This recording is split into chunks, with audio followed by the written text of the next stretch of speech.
आज नगर पालिका परिषद के इस शपथ ग्रहण समारोह में नवनिर्वाचित अध्यक्ष बहन रूबी प्रसाद जी, मंच पर उपस्थित विधायक द्वय श्रीमान अनिल जी, श्रीमान भूपेश जी, भाजपा के यहाँ के प्रभारी श्रीमान अशोक चौरसिया जी, जिला अध्यक्ष श्रीमान अजीत चौबे जी, मंचासीन व यहाँ के यशस्वी जिलाधिकारी महोदय, यहाँ के एसपी महोदय, यहाँ के ईओ महोदय, मंचासीन सभी सम्मानित सभासदगण, मंचासीन भाजपा के पूर्व के सभी सम्मानित जिलाध्यक्षगण, पूर्व पे नगर पालिका परिषद के अध्यक्ष श्रीमान बिंदु जी गुप्ता जी, सभी पूर्व के चेयरमैनगण और मेरे सामने रापर्सगंज के भाग्य विधाता सभी भाइयों बहनों, कार्यकर्ता मित्रों, पत्रकार मित्रों, सबसे पहले भाइयों बहनों, मैं आपका अभिनंदन करता कि आप सबने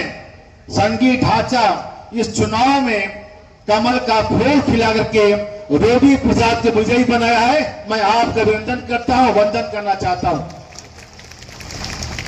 आप जानते हैं कि संघीय ढांचा में इस देश में 3 प्रकार चुनाव होते हैं। लोकसभा का, जहां के सांसद जीत के जाते हैं और पूरे देश के लिए योजना बनाते हैं, देश का विकास करते हैं। सेकेंड चुनाव होता है विधानसभा का, जहां के विधायक अपने अनिल जी हैं, भूपेश जी हैं, यह पूरे प्रदेश की विकास की काम करते हैं। और तीसरा चुनाव होता है निकाय का चुनाव, शहर के अंदर नगर पालिका का, गांव में भी ग्राम पंचायत का। और तीसरे चुनाव में संघीय ढांचा में आपने अपनी भूमिका निभाया और अच्छे मतदान में भाग लिया। भाई बहनों, कभी जमाने में देश की आजादी के पहले हमारे देश में राजतंत्र में क्या होता था कि राजा का लड़का शासक बनेगा, बादशाह का लड़का ही शासक बनेगा। और उस कारण से मेरा देश कई बार गुलाम हुआ कि राजा के लड़के में कोई दम नहीं रहा तो वह रियासत, वह राज गुलाम हो गया। हमने कई गुलामी झेला। उसके बाद हमारा पवित्र लोकतंत्र आता है, संघीय ढांचा बनता है और संघीय ढांचा में तीनों प्रकार के लोकसभा, विधानसभा और निकाय के चुनाव का अलग अलग बनाया गया कार्य योजना। उस कार्य योजना के माध्यम से जो हमारा नगर पालिका है, नगर पालिका परिषद है, इनका काम होता है नगर को व्यवस्थित रूप से विकास करना। आज आप देखते होंगे कि आप में से कई लोग जब विदेश जाते हैं तो यह कहते हैं कि वहां शहर बहुत सुंदर था, वह शहर बहुत अच्छा था। आज देश के प्रधानमंत्री माननीय मोदी जी भारत को बहुत सुंदर बना रहे हैं। उसमें बहुत बड़ा रोल नगर पालिका परिषद का रहेगा कि शहर को साफ रखें और स्वच्छ रखें। इसके लिए बहन रूबी जी से निवेदन भी है और विश्वास भी है और निर्देश भी है कि आप सभी सभासद को मिला करके रापर्सगंज का ऐतिहासिक विकास करेंगे, साथ ही साथ इसको स्वच्छ रखेंगे, इसको सुंदर बनाएंगे, शहरों में लाइट रखेंगे। लाइट के साथ साथ आप क्या पूरे देश भर के लोग, भाई बहनों, जब उत्तर प्रदेश के अंदर हम सब गए थे यूपी समिट में बॉम्बे, माननीय मुख्यमंत्री जी थे, तो बॉम्बे के अंदर सारे देश भर के बड़े बड़े उद्योगपति आए थे। उनका सबका एक ही निवेदन था कि हमको सोनभद्र में अपना उद्योग लगाएंगे, सोनभद्र में अपना उद्योग लगाएंगे।